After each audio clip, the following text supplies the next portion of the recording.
membicarakan tentang stakeholder analysis, ya. Karena keberhasilan dari proses perencanaan partisipasi ini sangat ditentukan oleh identifikasi yang benar dan pengenalan, dan juga bagaimana semua informasi yang dimiliki oleh stakeholders itu mampu digali, ya, dan dikelola dengan benar. Ini baru ada 37 peserta, ya. Tolong Dito. Jadi nanti mungkin kita akan perlu juga untuk melihat siapa ya yang hadir satu persatu, mungkin setiap kali harus dilihat, dihitung. Baik, untuk hari ini saya akan menyampaikan satu materi. Materi ini Ibu ambil dari satu buku, ya. Jadi stakeholder analysis ini merupakan satu bagian, satu judul dari satu buku. Bukunya berjudul Participatory Research and Planning in Practice. Ya. Buku ini bisa di-download, bisa diunggah, bisa diunduh kok, diunggah. Ya. Jadi kalian bisa mengunduhnya lewat ini, HTTPS organization ini /10.1007 ya, /3-030-280114-7 ini. Atau nanti dikirim juga bisa bukunya, e-book, ya. Pada halaman 169. Judulnya adalah Stakeholders Analysis. Ini kasusnya untuk Mediterranean Wetland Governance. Ya. Jadi bagaimana pengelolaan arah manajemen dari wetland di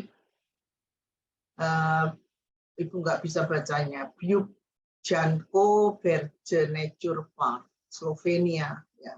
Kasusnya di sana. Penulisnya adalah Ales Semekar dan Katarina Pojalnar, Botvan, Daniel Robeiro. Namanya Eropa Timur, ya.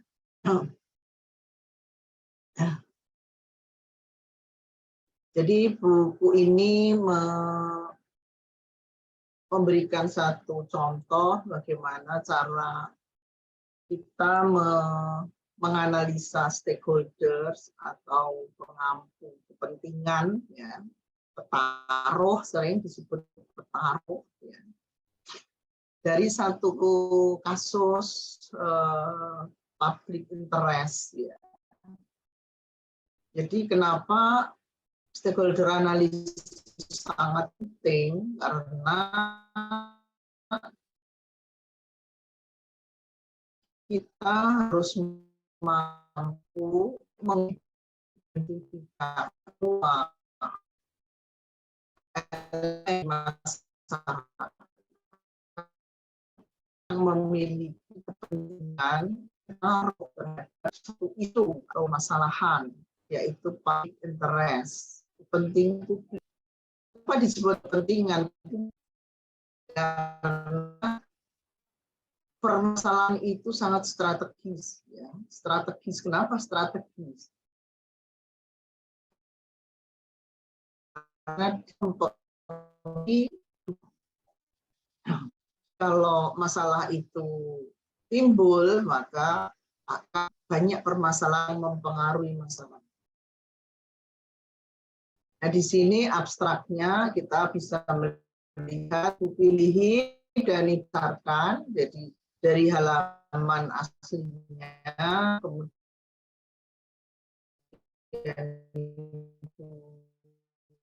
besarkan, kemudian kita membaca bareng kalian untuk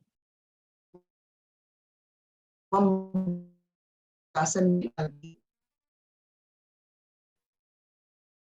Kalian akan kerja secara kelompok, dan kira-kira setengah jam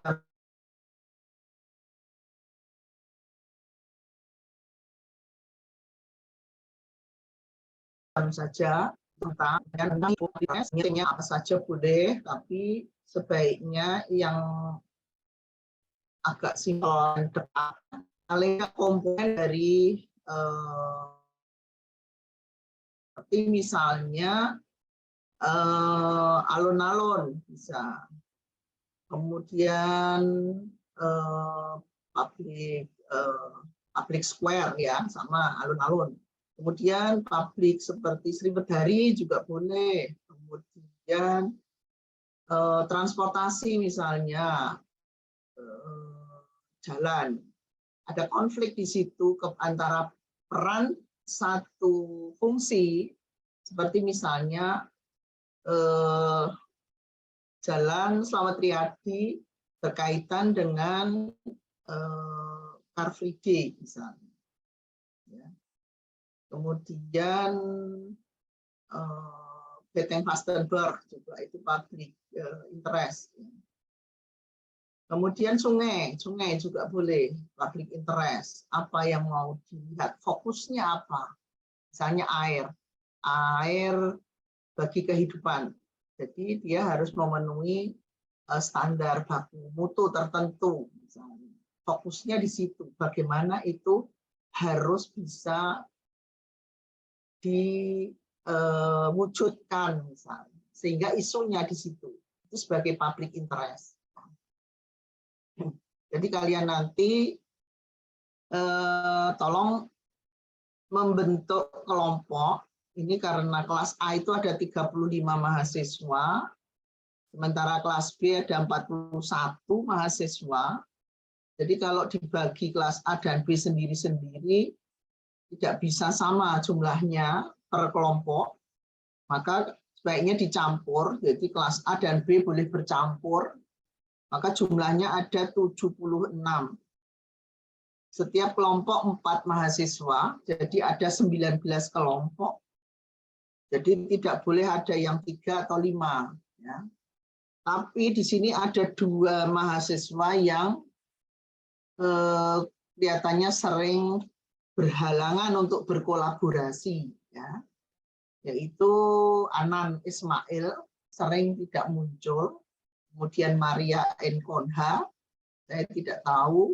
Jadi apabila kalian berkelompok dengan kira-kira mahasiswa yang sulit berkolaborasi, sebaiknya mahasiswa itu diminta untuk menulis kontrak integritas. Ya, jadi kalau sampai misalnya seperempat dia tidak masuk misalnya, jadi 75% dia tidak memenuhi kehadiran, maka dicoret saja. Ya, baik. Jadi ini dari abstraknya kalian kemudian akan tahu kira-kira poin-poin penting apa yang akan dibahas dalam stakeholder analysis ini dari kasus wetland governance, the case of Lubjansko Berge Nature Park. Ya. Jadi ini taman, ya, sebuah taman yang nampaknya memiliki jenis tanah yang rawa. Nah, ternyata rawa itu dianggap satu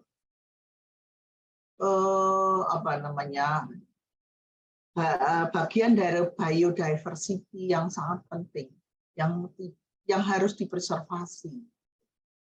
Nah, mungkin kita kemudian bertanya dengan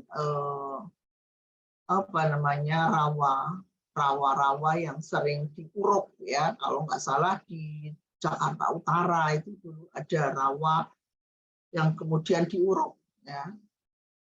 Jakarta banyak rawa-rawa yang diuruk. Nah, itu tidak melalui satu kajian lebih dahulu.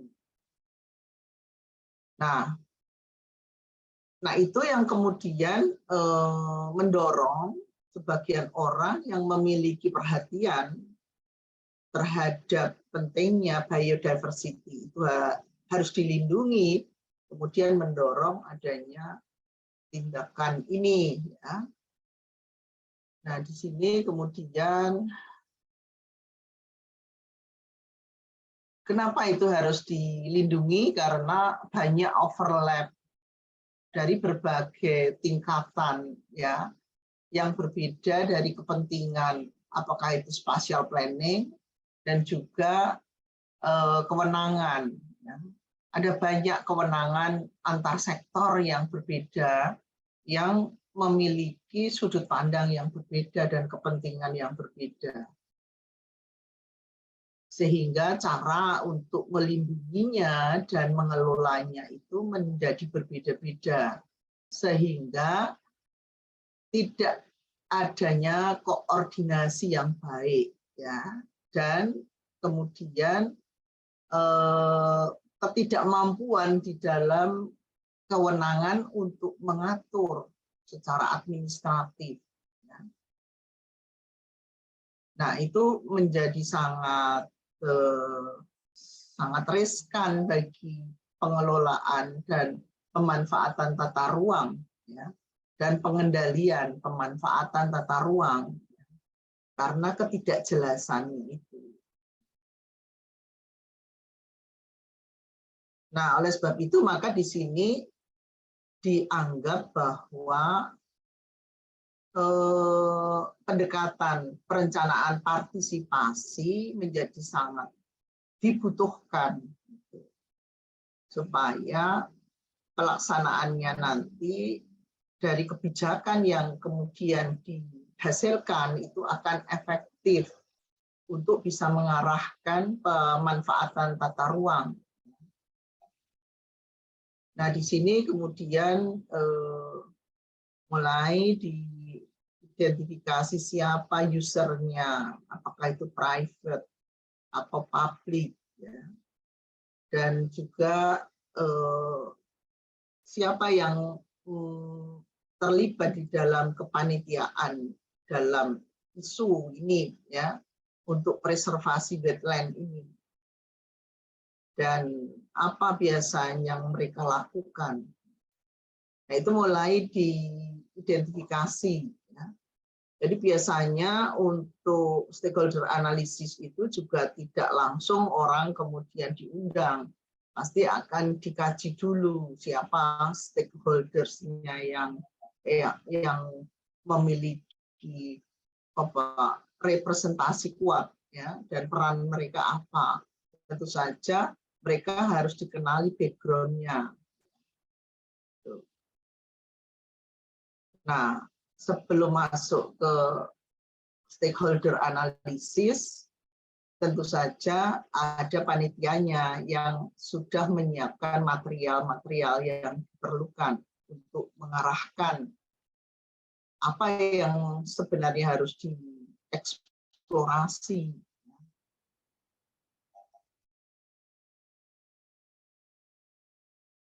Nah, tentu saja semua stakeholder adalah orang yang memiliki interest dengan isu yang nanti akan diangkat. Jadi, misalnya di sini disebutkan bahwa assure greater coordination among stakeholder and decision maker in order to limit and absorb conflict. Itu memastikan bahwa nanti akan ada koordinasi yang di antara stakeholder dan pengambil keputusan agar bisa diminimalisir, ya, dan bisa dikurangi konflik di antara isu-isu yang muncul sehingga bisa dibuat kesepakatan apa dulu yang akan diprioritaskan untuk diselesaikan atau diatur misalnya antara preservation issue, economic activities, atau cultural heritage.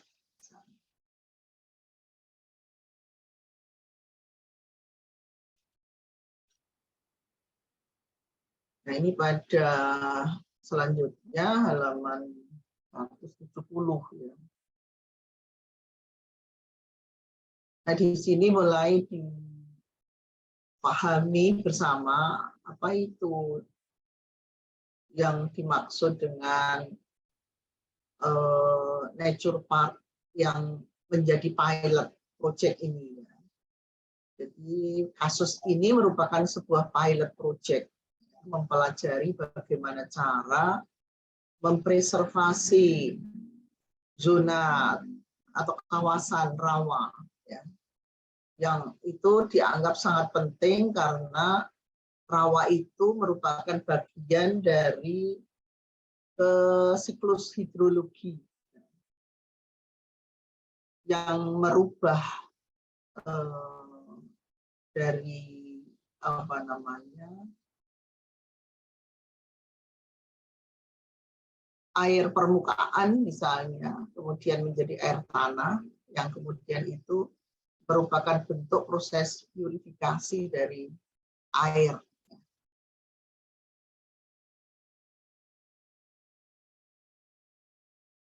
Nah, di sini ada yang disebut dengan Mars landscape, berarti kan wilayahnya juga nanti akan diidentifikasi, disepakati boundary-nya ya, delineasinya, wilayahnya yang akan diatur itu, dan kemudian wilayah itu akan dibuat dalam bentuk aturan untuk memelihara atau memproteksinya. Jadi hal-hal apa tujuan dari pelibatan stakeholders itu akan disepakati. Nah, itu kemudian kayak semacam proposal ya. Jadi panitianya itu membuat proposal kepada stakeholders yang nanti akan dilibatkan. Yang itu nanti tentu saja akan disempurnakan di dalam satu proses yang melibatkan mereka semuanya. Jadi definition of objective ya, dan tujuan dari stakeholder analisis ini apa, kemudian isinya, kemudian tindak lanjut dari stakeholder analisis itu apa, ya, itu disepakati di antara stakeholders.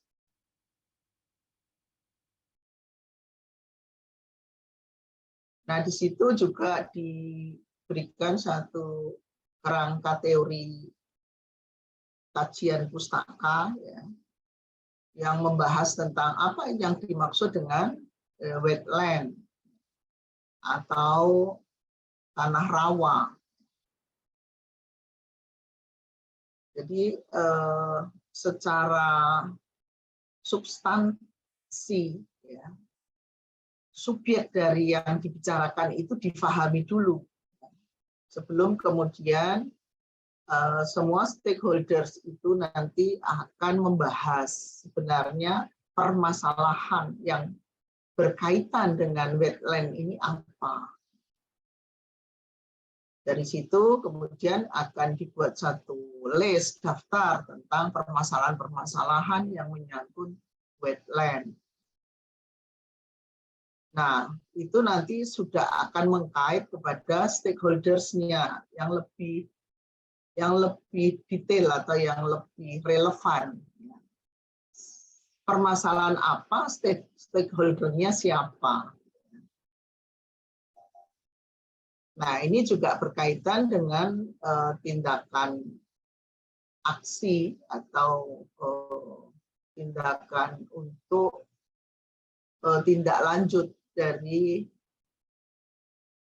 pemanfaatan ya, pemanfaatan ataupun pengendalian pemanfaatan, tentu saja.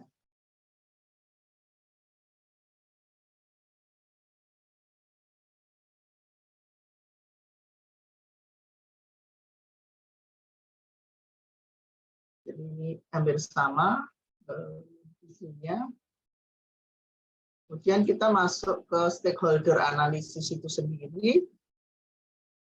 Stakeholder analysis is the identification of individual groups or organizations that have a specific interest in the wetland, are likely to affect or be affected by proposed intervention in the wetland. Kalian tahu siapa itu stakeholder ini? Bisa individu, dia bisa seorang public officer ya, yang memiliki kewenangan, dia punya posisi di dalam pengambilan keputusan pemerintah. Ya. Bisa juga dia seorang tokoh, dia seorang ilmuwan juga bisa, yang memiliki pengetahuan berkaitan dengan wetland. Ya. Bisa juga dia kelompok LSM misalnya, atau mungkin para researchers atau peneliti dari satu organisasi. Dan mereka memiliki satu kepentingan berkaitan dengan wetland. Dan tentu saja mereka akan dipengaruhi dan mempengaruhi dari usulan-usulan yang nanti berkaitan dengan kebijakan dari wetland ini. Nah, ini sangat penting sekali dalam mengidentifikasi stakeholder kunci. Mereka itu siapa? Mereka itu dari mana? Apakah dari institusi pendidikan, atau dari institusi research, atau dari private korporasi, ya, atau dari pemerintahan, atau dari satu komunitas tertentu.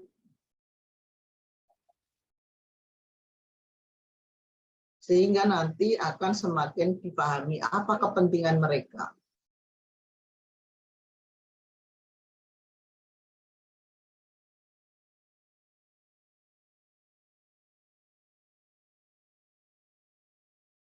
Nah, pendekatan ini sudah biasa, kemudian dilakukan dalam, tidak hanya dalam bidang teoritis atau teori, tapi juga dalam bidang politik, ya, karena menyangkut kepentingan banyak pihak. Ya. Maka ini masuk dalam sektor politik juga. Tapi juga masuk di dalam ranah manajemen sumber daya.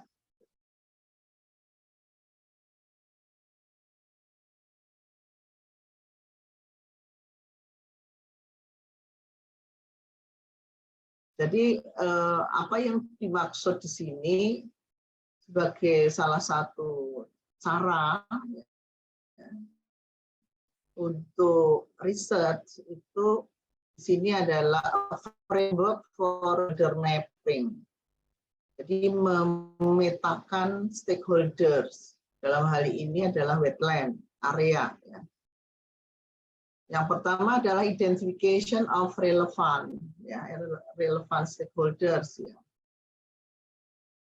Kemudian sesudah itu kita harus mampu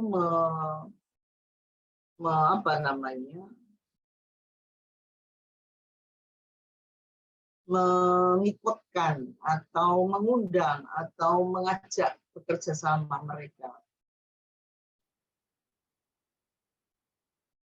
Kemudian kita bisa menganalisis apa kepentingan mereka dan apa pengaruh mereka dalam bentuk metrik. Dan kemudian kita akan menyusun jadi satu daftar dari mulai stakeholders-nya, siapa mereka, apa kepentingan mereka, dan apa peran mereka di dalam proses nanti. Apakah dia sebagai narasumber, ya, misalnya dia seorang peneliti senior, atau dari perguruan tinggi, atau satu institusi riset, misalnya. Atau mereka adalah LSM yang lebih banyak kiprahnya pada penyusunan kebijakan-kebijakan yang sifatnya lebih pada proyek. Jadi mereka menjadi istilahnya konsultan, ya. Konsultan proyek untuk menyusun perencanaan kawasan misalnya. Sehingga masing-masing itu akan bisa diketahui peran masing-masing di dalam proses penyusunan kebijakan ini nanti bagaimana, dan pengambilan keputusan, dalam pengambilan keputusan.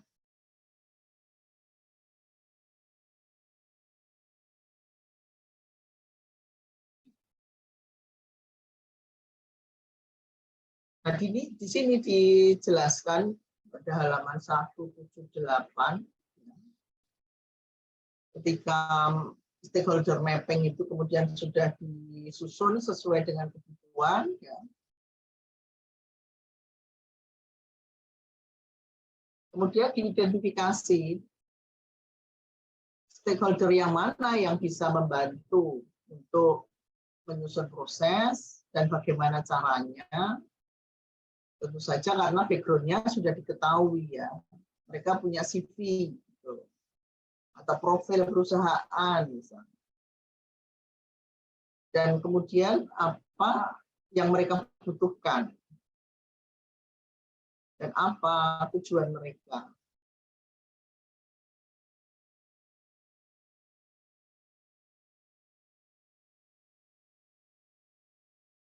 Nah, ini akan memudahkan proses nanti, proses di dalam menyusun kebijakan yang kemudian disepakati dan berkembang di situ. Apa yang harus diprioritaskan lebih dahulu? Karena biasanya satu kawasan itu isunya banyak sekali dan tidak bisa semuanya langsung bisa diselesaikan. Nah, pada setiap tahapan dan isu itu stakeholder-nya bisa berubah-ubah sesuai dengan isu dan kepentingan dari stakeholders itu. Kalau pada tataran yang sangat filosofis, tentu saja lebih kepada konsep-konsep, pada teori, pendekatan teori, metodologinya, sampai nanti pada tataran yang teknis, misalnya kebijakan apa yang seharusnya disusun misalnya, ya stakeholder-nya sudah berbeda. Stakeholder pada tataran teknis, praktis, para praktisi, para kontraktor, misalnya, para konsultan. Misalnya. Jadi daftar dari stakeholders itu bisa berubah-ubah sesuai dengan tahapan. Nah, di sini kemudian dalam kasus ini diketemukan bahwa the majority of the stakeholders, 66,7%, adalah public authorities. Mereka adalah para public officer atau pegawai pemerintah. Kemudian 13,3% adalah knowledge provider. Jadi bisa saja itu para akademisi, para researcher, peneliti. Bisa juga praktisi. Kemudian 13,3% correspond to civil society, orang-orang yang memiliki perhatian kepada isu-isu yang sedang diangkat. Dan hanya 6,7% itu berasal dari economic entities. Apakah itu pelaku bisnis, ya, atau individu atau kelompok yang memiliki kepentingan dengan kasus atau program ini atau proyek ini. Ya. Nah, setelah itu kemudian mulai masuk ke roles atau peran stakeholder. Setiap stakeholder perannya akan berbeda di dalam proses pengambilan keputusan. Ada public authorities, ya. Jadi para pejabat publik atau public officer, ya. Apakah itu dari pemerintah kabupaten, kota, atau provinsi, atau pemerintah pusat, bahkan dengan kewenangannya dan kewilayahan di mana dia memiliki otoritas.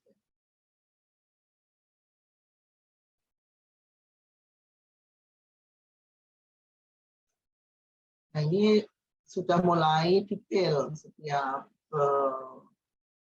kelompok stakeholder itu mulai diidentifikasi. Apakah dia masuk dalam knowledge provider, apakah dia masuk dalam praktisi, ya, atau economic sector tadi, atau civil society. Nah, kepentingannya apa masing-masing itu. Nah, itu nanti akan untuk menentukan perannya di dalam proses pengambilan keputusan. Karena itu berarti adalah latar belakang mereka, apa kapasitas mereka, apa sumber daya yang dalam bentuk informasi apa yang dia miliki, pengalaman apa, sehingga proses pengambilan keputusan itu betul-betul mampu dilaksanakan karena ada secara theoretical framework tersedia, bisa dipahami, ya, secara kerangka berpikir, kemudian data-data bisa disuplai oleh para stakeholders ini karena mereka praktisi, dan mungkin dari public authority tadi juga memiliki data-data.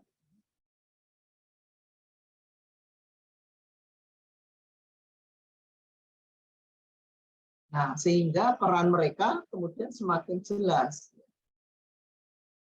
Nanti di dalam penyusunan kebijakan itu sudah mulai jelas siapa memiliki kapasitas apa dalam permasalahan-permasalahan yang seperti apa.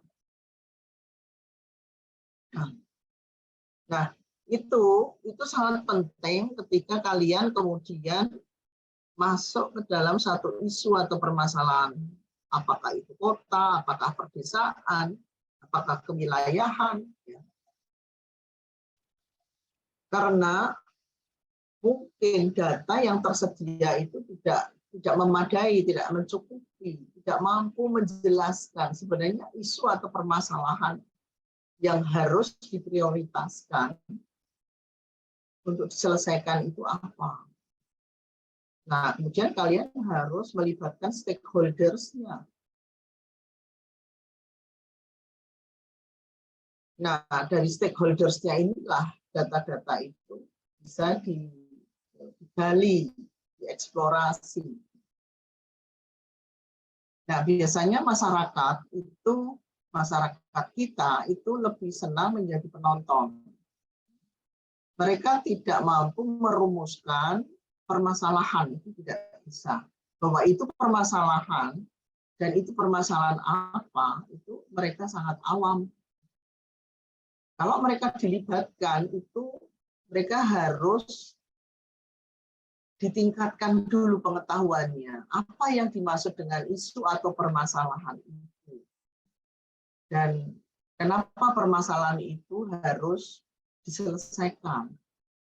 Dan apa penyebabnya, itu mereka kemudian harus dijelaskan. Walaupun mereka tahu, tetapi mereka tidak paham bagaimana cara mengungkapkan permasalahan itu.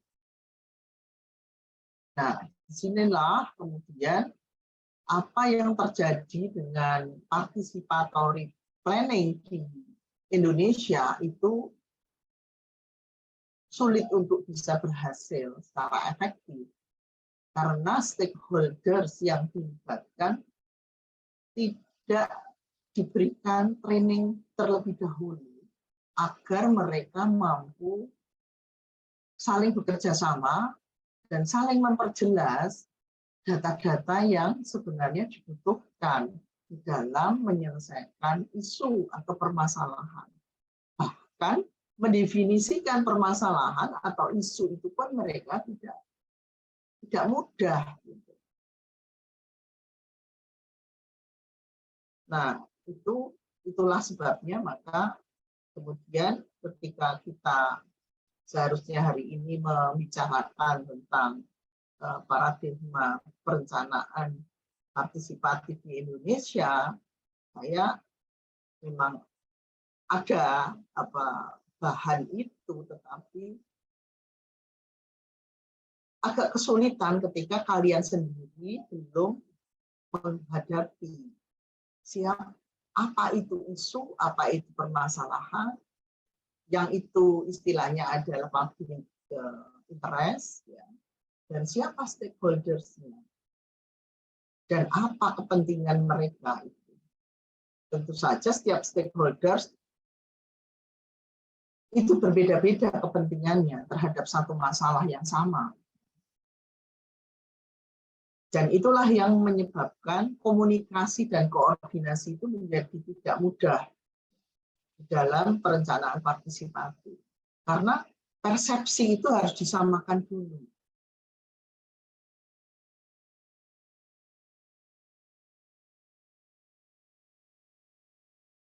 Nah, sesudah kemudian difahami siapa stakeholders-nya, apa perannya, apa background-nya, apa kepentingan mereka, kemudian dilakukan grouping, ya, pengelompokan, dan pengelompokan itu merefleksikan sesuatu yang bisa membantu nanti untuk memvalidasi temuan dan untuk mencegah ada stakeholder penting yang tidak terlibatkan, ya, jadi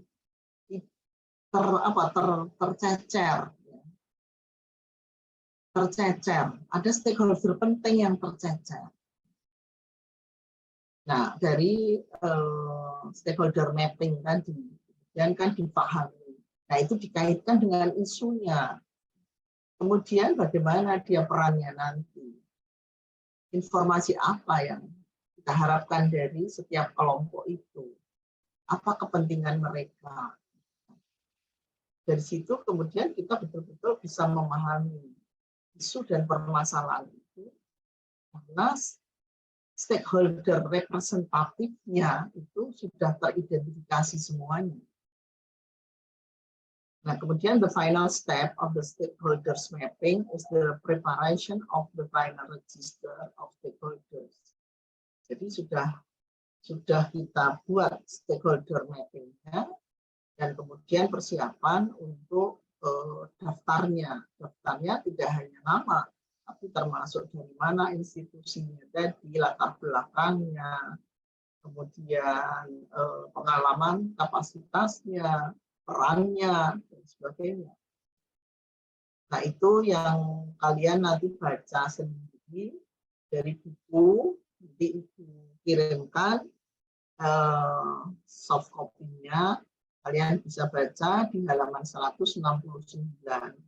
Kalian pilih sendiri temanya, kasusnya, topik lokasinya, tapi pilihlah di kota Solo saja supaya mencari datanya lebih mudah. Nah, setiap kelompok ada 4 mahasiswa, sehingga nanti ada 19 kelompok. Kalian sebaiknya bersungguh-sungguh di dalam memilih, karena kemungkinan sekali itu akan menjadi tugas besar ya untuk sampai di akhir nanti UAS. Sampai di sini ada yang mau bertanya? Iya Ibu, mungkin saya izin bertanya Ibu. Iya, boleh. Saya Salim. Jadi iya, ini stakeholder mapping ini kan berarti kita harus mengidentifikasi terlebih dahulu gitu ya Bu ya. Apa saja stakeholder yang ada. Kalau studi kasus ini kan wetlands ya, daerah rawa gitu. Iya, Nah, kemudian betul. apakah memungkinkan misalnya di suatu daerah Ibu itu stakeholdernya itu sulit untuk ditemukan? Maksudnya pas kita melakukan mapping ternyata hanya dapat 1 atau 2 misalnya seperti itu Ibu. Apakah memungkinkan gitu? Apakah itu mungkin terjadi maksudnya? Kayaknya tidak mungkin ya, karena begitu kita bicara dengan salah satu stakeholders, dia pernah terlibat dengan masalah itu, dengan objek itu, dan dia berinteraksi dengan lingkungannya, pasti dia akan tahu siapa saja yang biasa terlibat dengan objek itu. Seandainya dia tidak kelihatan, pasti ada orang yang juga memahami bahwa sebenarnya seperti misalnya ya, makanya kita ngambil juga wilayah yang kita pahami, ya kota Solo saja, ya, supaya tidak banyak yang asing, gitu. Karena semua datanya ada kota Solo itu ya, ada di balai kota, ada di Bapeda, ada di dinas-dinas, gitu ya. Sehingga kita menelusuri siapa stakeholdernya itu lebih mudah. Coba sekarang Salim cari satu kasus permasalahan yang stakeholdernya kira-kira susah untuk diketahui apa kira-kira yang Iya, tidak ada stakeholdernya misalnya. yang tidak ada. Ya, mungkin ya kalau dipikir-pikir sih juga nggak mungkin ya Bu. Contohnya saja kalau misalnya sungai aja itu pasti tidak misalnya kali PP gitu ya, itu mungkin tidak hanya dinas PUPR, kemudian ada lagi maksudnya stakeholder lain seperti BBWS itu ya Bu ya, yang balai besar dan lain-lain gitu. Ya. Jadi Eh, satu stakeholders pasti kan berinteraksi dengan stakeholders yang hmm, lain ya. iya, Karena setiap objek pasti dibutuhkan, punya peran. Pasti ada penggunanya. Nah, penggunanya itu pasti berinteraksi antara satu dengan yang lain. Ya, coba saja, apakah ada sesuatu yang tidak digunakan di kota ini yang tidak memiliki stakeholder? oh kalau ini Bu, eh, lahan yang dikuasai oleh mafia seperti itu gimana? Lahan yang dikuasai oleh mafia. Itu kan ada sejarahnya lahan itu. Oh iya.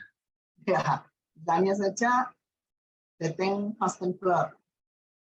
Ya, bagi orang Solo pasti tahu, apalagi orang Solo yang senior, termasuk ibu ya, itu tahu sejarahnya Beteng Fastenberg. Bahkan mulai dari itu dibangun, dulu awalnya siapa yang membangun, kemudian tahun 1992 dibeli oleh siapa, lewat tukar guling misalnya. Kemudian itu dijual menjadi kapling-kapling. Nah sekarang statusnya bagaimana? Kan tahu.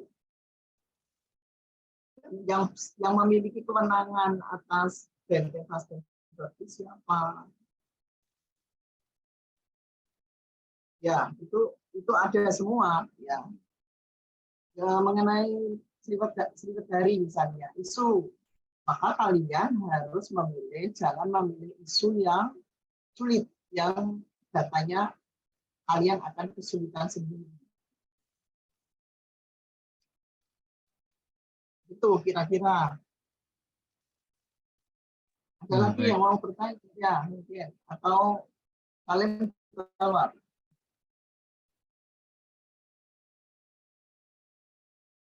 Ada Yang kasus mohon lain maaf yang yang terputus tadi.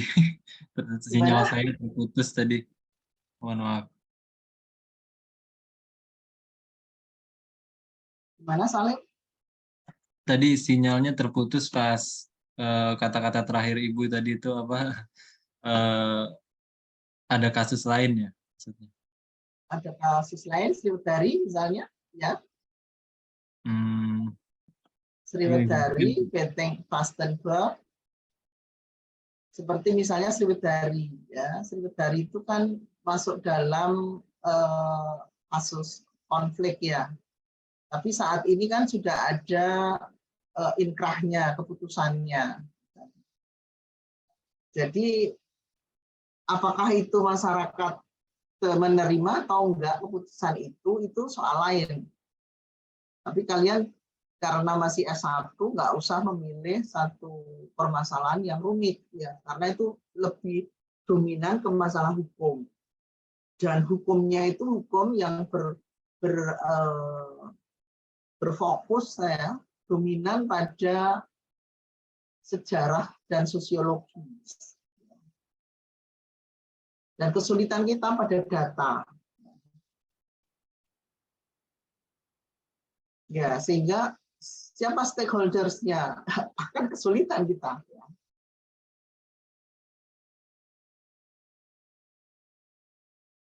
Ya, saya kira itu saja. Jadi kalian akan meneruskan untuk bekerja secara kelompok, dan yang kita minta nanti sampai analisa ke peran stakeholders, ya, seperti di dalam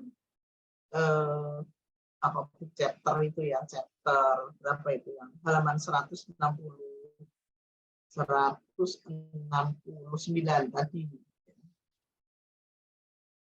Baik, jadi boleh memilih kelompok, boleh memilih topik, kemudian nanti dibahas, paling tidak seperti isi tadi, isi dalam chapter tadi, dan kemudian dikumpulkan besok pagi, ya. Besok pagi jam 10. Ada pertanyaan lagi? berarti untuk tugas ini terkait dengan temanya itu stakeholder analysis ini ya Bu ya? Ya, betul. Oke, baik. Karena hampir sebuah isu permasalahan itu pemahamannya, eksplorasinya, pendalamannya dari data yang bersumber dari stakeholders-nya.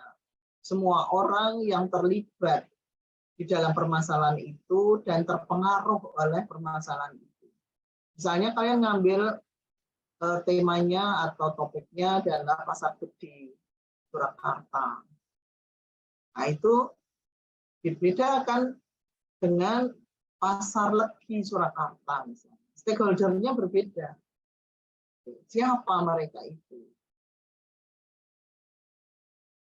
Nah, maka isunya akan berbeda. Dan isu itu akan dipahami dari stakeholders, orang yang setiap hari berinteraksi dan menggunakan objek itu.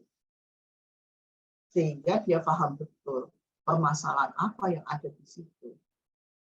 Tentu saja setiap kelompok stakeholders akan berbeda cara pandangnya, kepentingannya, perspektif dia terhadap objek itu. Nah, oleh sebab itu nanti pemetaan dan hasil dari pengumpulan data dari stakeholders yang dilibatkan itu akan menentukan keberhasilan dan validitas dari definisi masalah itu. Nah, kalau masalahnya sudah terumuskan dengan benar, maka itu akan lebih mudah tahap berikutnya. Ketika nanti sesudah itu, maka akan dilakukan workshop misalnya. Workshop tentang pasar legi misalnya. Nah, stakeholders-nya akan diundang semua. Bahkan representasi dari kelompok-kelompok masyarakat Kota Solo akan dilibatkan. Nah, ini adalah bertahap. Nah, di Indonesia proses seperti itu dianggap mahal, dianggap boros, dan dianggap tidak menjadi lama. Ya. Tetapi sebenarnya kalau kita sudah menemukan fondasi dari pengambilan keputusan, yaitu rumusan masalah dan stakeholders-nya, itu akan lebih mudah nanti untuk mengurai permasalahannya. Dan itu menjadi langkah fondasi awal yang baik. Karena kemudian itu merupakan proses pendidikan, proses penyebaran informasi. Orang kemudian memiliki pemahaman yang sama tentang masalah yang ada. Dan itu akan menekan konflik. Dan akan membuka munculnya konsensus bagi kebaikan bersama di masa depan. Jadi sesuatu yang dianggap boros karena lama dan rumit, ya, karena melibatkan banyak kelompok dan mungkin mahal, ya. Tapi saya kira sekarang tidak perlu mahal karena bisa dengan online. Gitu kan. Sehingga jaringan itu cepat sekali bisa kemudian terkoneksi karena masing-masing punya alamat, ya kan. Dan tidak perlu tatap muka, sehingga tidak perlu mobilitas memakan energi. Jadi sebenarnya participatory planning ini di masa depan akan semakin dibutuhkan karena bisa menghindari banyak hal yang itu merugikan banyak pihak dan bisa mengendalikan konflik-konflik yang muncul. Ya, saya kira itu saja. Baik, kalian membentuk kelompok, kemudian mulai memilih topik, kemudian ibu akan kirimkan buku itu, kalian bisa baca langsung dari sumbernya. Ya, kalau tidak ada pertanyaan, ibu cukupkan. Sekian, ibu tutup.